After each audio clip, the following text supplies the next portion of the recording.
बिस्मिल्लाहिर्रहमानिर्रहीम इय्याका नअब्दु व इय्याका नस्तईन। अस्सलाम वालेकुम टू ऑल। तो हम अपनी आज की डिस्कशन के अंदर एक्सक्रीशन के ऊपर डिस्कस करने लगे हैं। भाई हमारी बॉडी के अंदर जब भी प्रोटीन का मेटाबॉलिज्म होता है, जब भी प्रोटीन का ब्रेक डाउन होता है, तो उसके नतीजे में जो बाय प्रोडक्ट बनती है, जो वेस्ट बनता है, उसको नाइट्रोजीनियस वेस्ट कहा जाता है। और इस नाइट्रोजीनियस वेस्ट को बॉडी से बाहर निकालना ये एक्सक्रीशन कहलाता है। अब ये वेस्ट किस तरह से बनता है और हमारी बॉडी इसको किस तरह से आउट करती है, रिमूव करती है, ये इंशाल्लाह हमारे कमिंग लेक्चर्स के अंदर मौजूद है। अच्छा, उसके अलावा आपकी किताब लिखती है कि एक्सेसिव साल्ट को या एक्सेसिव वाटर को बॉडी से बाहर निकालना ये भी एक्सक्रीशन ही कंसीडर किया जाता है।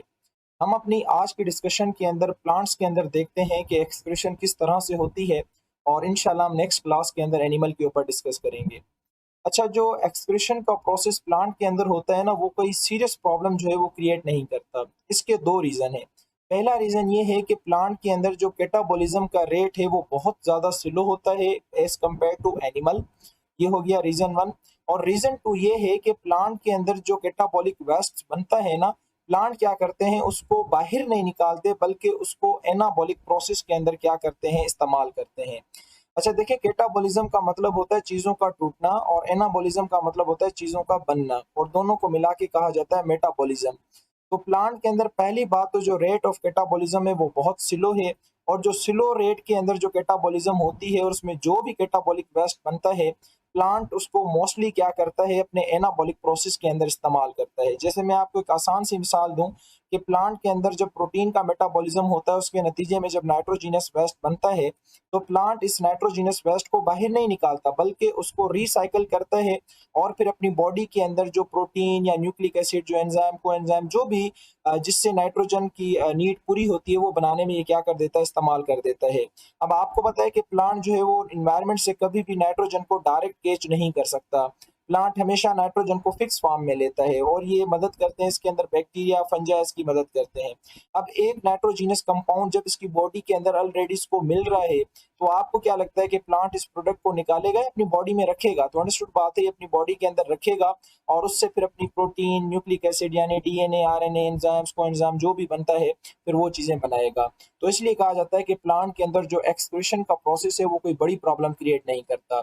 अच्छा, उसके अलावा अगर हम कार्बोहाइड्रेट के मेटाबॉलिज्म की बात करें, तो आपको पता है कि जब भी प्लांट कार्बोहाइड्रेट का मेटाबॉलिज्म करता है, यानी कार्बोहाइड्रेट्स ग्लूकोज को तोड़ता है, तो उसके नतीजे में कार्बन डाइऑक्साइड और वाटर प्रोड्यूस होता है।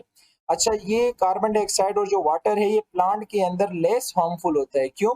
क्योंकि आपको पता है कि प्लांट जब भी फोटोसिंथेसिस करता है, तो फोटोसिंथेसिस के लिए कार्बन डाइऑक्साइड का होना और वाटर का होना बहुत जरूरी है। तो देखें, ये भी प्लांट को जो है वो नॉर्मली निकालने नहीं पड़ते, क्योंकि प्लांट इन दोनों को इस्तेमाल कर देता है किसके अंदर, फोटोसिंथेसिस के प्रोसेस के अंदर। तो यानी प्लांट के अंदर ये जो चीजों का वेस्ट जो प्रोडक्ट बनता है, उसका बॉडी के अंदर रह जाना कोई बड़ा इशू नहीं होता। हाँ, कभी कभी ये गैसेस या कभी कभी वाटर जो है ये एक्सेसिव अमाउंट में ज्यादा हो जाते हैं, जिस तरह से यहाँ लिखा हुआ है कि कभी कभी वाटर हो गया, या कार्बन डाइऑक्साइड, या ऑक्सीजन, या फिर कुछ आइंस प्लांट के अंदर जब ज्यादा हो जाते हैं, तो प्लांट क्या करता है, उसको अपने लीव्स के अंदर एक्यूमुलेट कर देता है, और फिर आसानी से उनको क्या कर देता है, बाहर निकाल देता है। हम बारी बारी देखते हैं कि एक्सेसिव पानी को किस तरह से निकालता है, एक्सेसिव गैसेस को किस तरह से निकालता है, और जो एक्सेसिव आइंस होते हैं उनके साथ ये क्या करता है। तो पहले हम डिस्कस कर लेते हैं वाटर के बैलेंस के ऊपर। तो ये कहता है कि प्लांट के अंदर जब भी वाटर की अमाउंट ज्यादा हो जाती है, तो प्लांट क्या करता है, वाटर को वेपर की फॉर्म में बाहर निकालना शुरू कर देता है। और आपको पता है कि पत्तों की लोअर सरफेस पे स्टोमेटा मौजूद होते हैं, कुछ सुराख मौजूद होते हैं। तो वहां से जब ये एक्सेसिव पानी को वेपर की फॉर्म में निकालता है, तो इस प्रोसेस को कहा जाता है ट्रांसपायरेशन। अच्छा, कभी कभी जब प्लांट को बहुत ज्यादा पानी बाहर निकालना होता है, तो ये वेपर की फॉर्म में नहीं निकालता, ड्रॉपलेट्स की फॉर्म में निकालता है, और इस प्रोसेस को क्या कहा जाता है, गटेशन कहा जाता है। और आपने याद रखना है, ये जो गटेशन का प्रोसेस है ये स्टोमेटा से नहीं होता। ये पत्तों की जो टिप्स होती हैं उनको हाइडाथोर्स कहा जाता है, ये स्पेशल ओपनिंग्स होती हैं। तो यहाँ से ये ड्रॉपलेट्स की फॉर्म में पानी को बाहर निकालता है, और इस प्रोसेस को गटेशन कहा जाता है। तो देखें, ट्रांसपायरेशन में जो पानी जा रहा है वो वेपर की फॉर्म में जा रहा है, और गटेशन में जो पानी जा रहा है वो ड्रॉपलेट्स की फॉर्म में जा रहा है।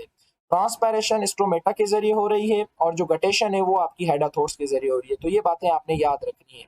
अच्छा, उसके अलावा अगर हम बैलेंस ऑफ गैसेस की बात करें, तो ये भी प्लांट के अंदर कोई बड़ा मसला नहीं होता।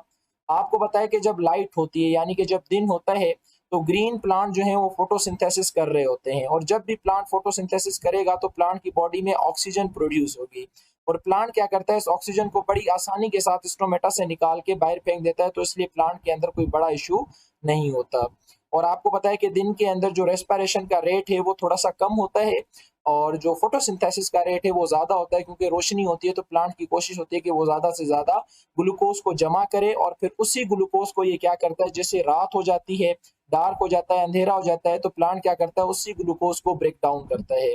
तो ये कहते हैं कि जब ग्लूकोज को तोड़ेगा तो उससे कार्बन डाइऑक्साइड प्रोड्यूस होगी, और वो कार्बन डाइऑक्साइड रात को प्लांट की बॉडी के अंदर किसी काम की नहीं है। क्यों? क्योंकि रोशनी तो है नहीं, लाइट तो है नहीं जो ये फोटोसिंथेसिस करे। तो प्लांट क्या करता है, जब रात को रेस्पिरेशन करता है तो जो भी कार्बन डाइऑक्साइड बनती है ना, वो स्टोमेटा से निकाल के बाहर फेंक देता है। तो इसलिए आपसे कहा जाता है कि रात को दरख्तों के नीचे नहीं सोते, क्योंकि प्लांट जो है वो कार्बन डाइऑक्साइड रिलीज कर रहे होते हैं। हम समझते हैं कि दरख्तों के अंदर कोई बाबा बाबा जिन बिन होते हैं, तो ऐसा कोई भी सिस्टम नहीं है भाई।